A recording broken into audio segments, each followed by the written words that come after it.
Antes de la fiesta de la Pascua, sabiendo Jesús que su hora había llegado para pasar de este mundo al Padre, habiendo amado a los suyos que estaban en el mundo, los amó hasta el fin. Y durante la cena, como ya el diablo había puesto en el corazón de Judas Iscariote, hijo de Simón, el que lo entregara, Jesús, sabiendo que el Padre había puesto todas las cosas en sus manos, y que de Dios había salido y a Dios volvía, se levantó de la cena, y se quitó el manto, y tomando una toalla, se la ciñó. Luego echó agua en una vasija, y comenzó a lavar los pies de los discípulos, y a secárselos con la toalla que tenía ceñida. Cuando llegó a Simón Pedro, éste le dijo: Señor, ¿tú me vas a lavar a mí los pies? Jesús le respondió: Ahora tú no comprendes lo que yo hago, pero lo entenderás después. Jamás me lavarás los pies, le dijo Pedro. Si no te lavo, no tienes parte conmigo, le respondió Jesús. Simón Pedro le dijo: Señor, entonces no solo los pies, sino también las manos y la cabeza. Jesús le dijo: El que se ha bañado no necesita lavarse, excepto los pies, pues está todo limpio. Y ustedes están limpios, pero no todos. Porque él sabía quién lo iba a entregar, por eso dijo: no todos están limpios. Entonces, cuando acabó de lavarle los pies, tomó su manto y sentándose a la mesa, otra vez les dijo: ¿Saben lo que les he hecho? Ustedes me llaman Maestro y Señor, y tienen razón, porque lo soy.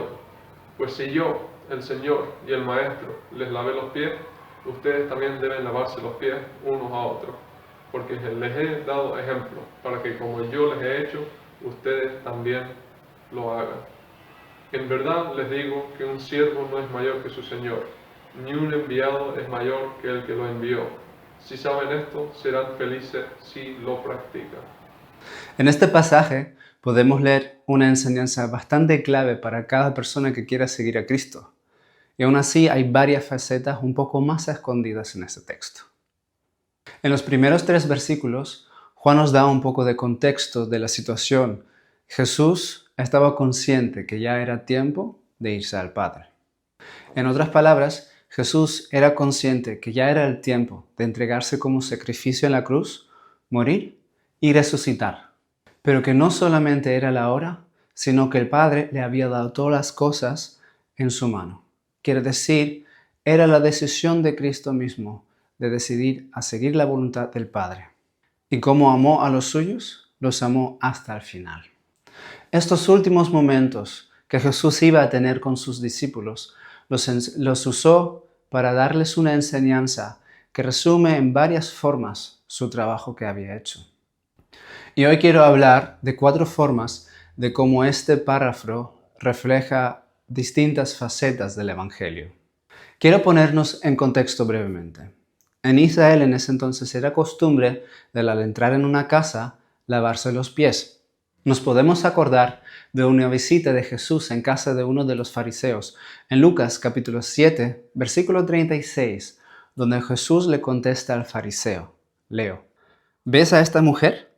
Cuando entré en tu casa, no me diste agua para mis pies, pero ella me ha lavado los pies con sus lágrimas y me los ha secado con sus cabellos. Ese trabajo de lavar los pies normalmente lo hacían los esclavos de menor estado. Ojo, que ni siquiera un trabajo de cualquier esclavo lo hacía, sino hubo jerarquías entre los esclavos y el trabajo de lavar los pies hicieron los menores. Sabiendo que era un trabajo de esclavos que tenía que ver con la suciedad de la calle de la gente, podemos saborear un poco más el contraste chocante que Jesús les dio a sus discípulos cuando se levantó y se ciñó para realizar ese trabajo. Sabiendo eso, podemos empezar con las 4 formas distintas que saqué, y voy a empezar con la primera, que va a ser muy breve. ¿Se dieron cuenta que estaba presente Judas Iscariote? Judas ya había hablado con los fariseos y había pactado un precio para entregar a Jesús. Y aún así, Jesús le lavó a Judas los pies, sabiendo que le iba a traicionar. Jesús le mostró amor hasta el final y me hace recordar una prédica que dio Jesús muy al principio de sus enseñanzas. ¿Se acuerdan de que cuando Jesús estaba predicando sobre dar la otra mejilla? Creo que en este pasaje podemos ver muy bien cómo Jesús mismo estaba cumpliendo esa parte de amar al enemigo. Y conectando con ese amor, podemos ver la segunda parte en esa enseñanza hacia sus discípulos que estaba dando Jesús con seguir su ejemplo. Leo a partir del versículo 12 otra vez. ¿Saben lo que les he hecho? Ustedes me llaman maestro y señor, y tienen razón, porque lo soy. Pues si yo, el señor y el maestro, les lavé los pies, ustedes también deben lavarse los pies unos a otros, porque les he dado ejemplo para que como yo los he hecho, también ustedes lo hagan. En verdad les digo que un siervo no es mayor que su señor, ni un enviado es mayor que el que lo envió. Si saben esto, serán felices si lo practican. Jesús les enseñó a sus discípulos a servirse unos a los otros. Y con ese ejemplo que estaba dando, también les enseñó que daba igual si el servir al otro también tendría que ver con humillarse delante uno a los otros. A raíz del amor nos sometemos unos a los otros. ¿Les suena de algo? Voy a leer. En Efesios 5, versículo 21 dice: Sométanse unos a otros en temor de Cristo. Y en Gálatas, capítulo 6, versículo 2 dice: Lleven los unos las cargas de los otros, y cumplan así la ley de Cristo. Para todos los que quieran vivir el Evangelio, eso resultará en que tenemos que entregar nuestras vidas a Dios. Y eso en cambio significa que tenemos que entregarnos los unos a los otros por el amor que proviene de Dios.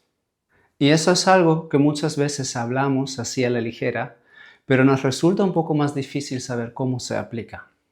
Y Jesús en ese párrafo rompe con esa abstracción de amar los unos a los otros y les da un ejemplo específico que incluye un trabajo de esclavo para enseñarles a sus discípulos qué significa servir y cómo podemos servir los unos a los otros. Y como iglesia, esto puede tener muchas aplicaciones en nuestra vida diaria. El equipo de limpieza en la iglesia es un ejemplo, pero también la gente preparando comida para otros. Personas que están visitando a enfermos o a gente que están solos. También las personas que dedican tiempo en diferentes ministerios para preparar, para organizar o para realizar los diferentes trabajos. Así podemos servir los unos a los otros. Pero todo ese trabajo tiene que salir del amor para servir a unos a los otros de verdad.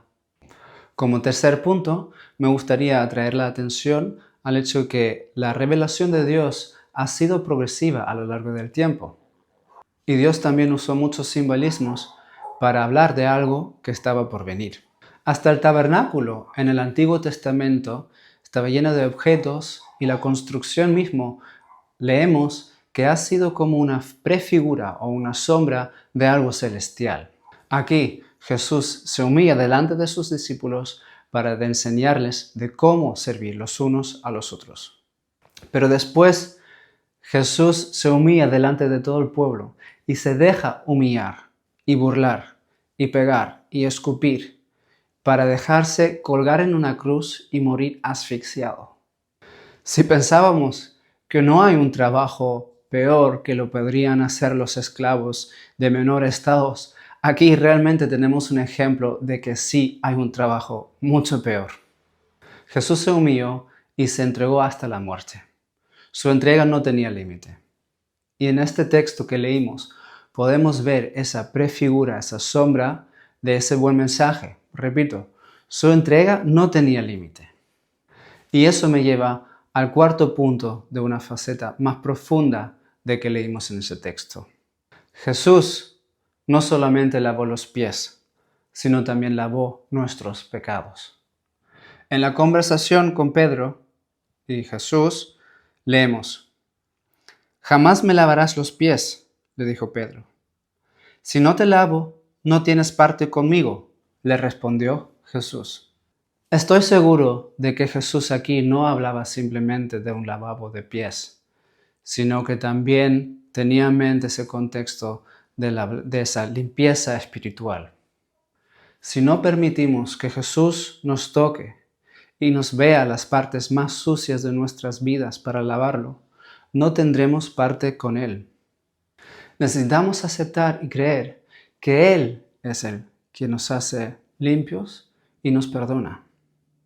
Fíjense que Jesús no le dijo a Pedro, si no te lavas, no tienes parte conmigo. Sino Jesús le dijo, si no te lavo, no tienes parte conmigo. No es algo que nosotros podamos hacer.